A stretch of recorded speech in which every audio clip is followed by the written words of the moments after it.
Hello दोस्तों, नमस्कार। आज है 14 मई 2026, दिन गुरुवार। आइए जानते हैं प्रदेश भर की मुख्य समाचार। किसान भाइयों के लिए, सरकारी कर्मचारियों के लिए, बच्चों के लिए, आम जनता से जुड़े कई महत्वपूर्ण फैसले इस वीडियो में देखने वाले हैं, तो फटाफट चैनल को सब्सक्राइब कर दीजिए। चलिए जानते हैं आज के महत्वपूर्ण खबरें। मध्य प्रदेश में आज भी भीषण गर्मी का असर जारी है। रतलाम प्रदेश का सबसे गर्म शहर दर्ज किया गया, जहां तापमान 46.5 डिग्री सेल्सियस पहुंच गया। मौसम विभाग ने पश्चिमी जिलों में अगले 4 दिनों तक लू चलने का अलर्ट जारी किया है और लोगों को दोपहर में बाहर न निकलने की सलाह दी है। मुख्यमंत्री डॉक्टर मोहन यादव आज गोटे गांव से लाडली बहना योजना की 36वीं किस्त जारी करेंगे। इस दौरान करीब 1835 करोड़ रुपए महिलाओं के खाते में ट्रांसफर किए जाएंगे। कार्यक्रम में बड़ी संख्या में महिलाओं के शामिल होने की संभावना है और प्रशासन ने सुरक्षा के खास इंतजाम किए हैं। इंदौर में सरकार की आकांक्षा योजना को लेकर विवाद खड़ा हो गया। युवक कांग्रेस ने आरोप लगाया कि नीट की तैयारी के नाम पर छात्रों से अनियमित तरीके से राशि वसूल की जा रही है। मामले को लेकर प्रशासन से जांच की मांग की गई और छात्रों ने भी नाराजगी जताई है। शहडोल में एक ठेकेदार ने जिला परिवहन अधिकारी पर 18 लाख रुपए हड़पने का गंभीर आरोप लगाया है। ठेकेदार का कहना है कि सरकारी कार्य के साथ निजी घर का रंगारोगन भी कराया गया, लेकिन भुगतान नहीं किया गया। मामले की शिकायत उच्च अधिकारियों तक पहुंचाई गई है। भोपाल के टीटी नगर स्टेडियम में आरओ 2026 ग्रीष्मकालीन खेल का प्रशिक्षण शिविर की शुरुआत हुई। मंत्री विश्वास सारंग ने कार्यक्रम का उद्घाटन किया और खिलाड़ियों को बेहतर सुविधाएं देने का भरोसा दिलाया। शिविर में बच्चों और युवाओं के लिए विभिन्न खेलों का प्रशिक्षण दिया जाएगा। मध्य प्रदेश में बुजुर्गों की सुरक्षा को लेकर चिंता बढ़ गई है। एनसीआरबी की समीक्षा में लगातार तीसरे साल राज्य को वरिष्ठ नागरिकों के लिए सबसे असुरक्षित बताया गया। रिपोर्ट सामने आने के बाद विपक्ष ने कानून व्यवस्था पर सवाल उठाए हैं और सरकार से ठोस कदम उठाने की मांग की है। प्रदेश में मौसम अचानक बदलने के संकेत मिल रहे हैं। मौसम विभाग ने अगले 12 घंटों में तेज आंधी और बारिश की चेतावनी जारी की है। कई जिलों में 70 किलोमीटर प्रति घंटे की रफ्तार से हवाएं चल रही हैं, जिससे लोगों को सतर्क रहने की सलाह दी गई है।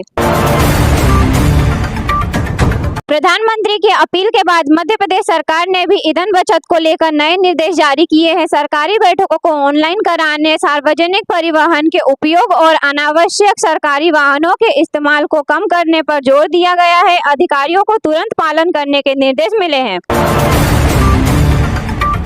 जबलपुर क्रूज हादसे के बाद प्रशासन ने प्रदेश के सभी पर्यटन स्थलों पर सुरक्षा व्यवस्था की समीक्षा शुरू कर दी है। नाव और क्रूज संचालन करने वालों को लाइफ जैकेट और सुरक्षा नियमों का कड़ाई से पालन करने के निर्देश दिए गए हैं, ताकि भविष्य में ऐसी घटनाएं न हो।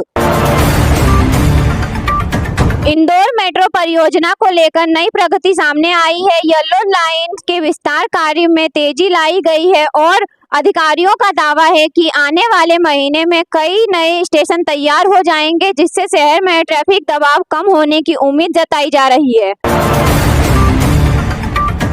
प्रदेश भर में सीबीएसई 12वीं के रिजल्ट को लेकर छात्रों में उत्साह देखा गया। कई शहरों में छात्रों ने शानदार प्रदर्शन किया है। स्कूलों में टॉप करने वाले विद्यार्थियों का सम्मान किया जा रहा है और अभिभावकों ने भी बच्चों की सफलता पर खुशी जताई है।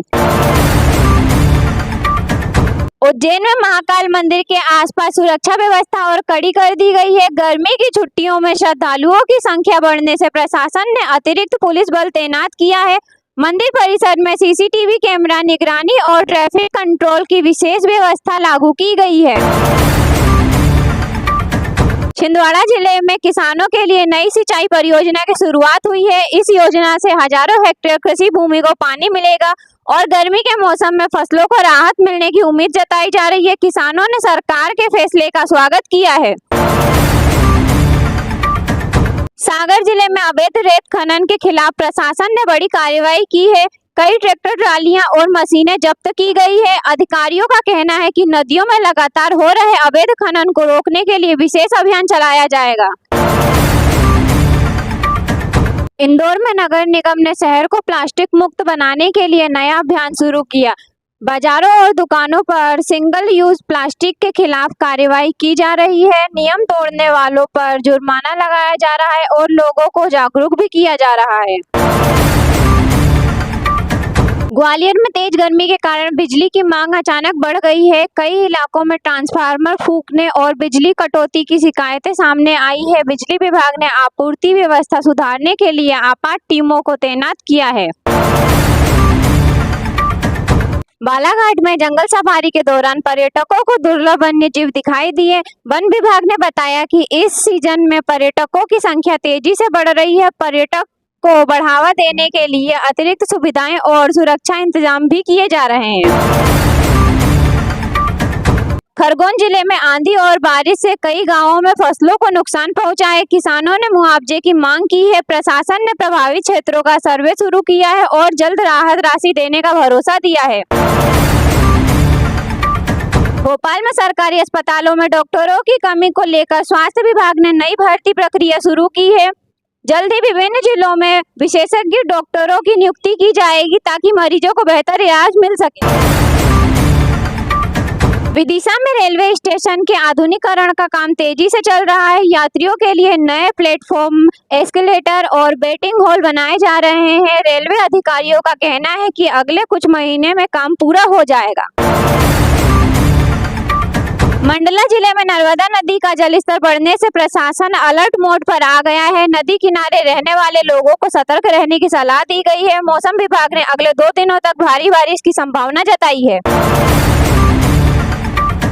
देवास में पुलिस ने नकली खाद्य बनाने वाली फैक्ट्री पर छापा मारा। बड़ी मात्रा में नकली उर्वरक और पैकेजिंग सामग्री बरामद हुई है। अधिकारियों का कहना है कि किसानों के साथ धोखाधड़ी करने पर सख्त कार्रवाई की जाएगी। सतना में बेरोजगार युवाओं के लिए रोजगार मेले का आयोजन किया गया।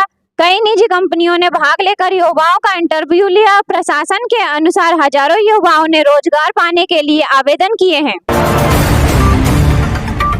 जबलपुर में सेना भर्ती की तैयारी कर रहे युवाओं के लिए विशेष प्रशिक्षण शिविर शुरू किया गया है। फिटनेस और खिलाड़ी परीक्षा की तैयारी के लिए विशेष प्रशिक्षकों को लगाया गया है। युवाओं में इस पहल को लेकर काफी उत्साह देखा जा रहा है। शिवपुरी में सड़क निर्माण कार्य में लापरवाही की शिकायत मिलने के बाद जांच के आदेश दिए गए हैं। ग्रामीणों ने आरोप लगाया कि सड़क कुछ ही महीनों में टूटने लगी। प्रशासन ने संबंधित ठेकेदार के खिलाफ कार्रवाई का भरोसा दिया है।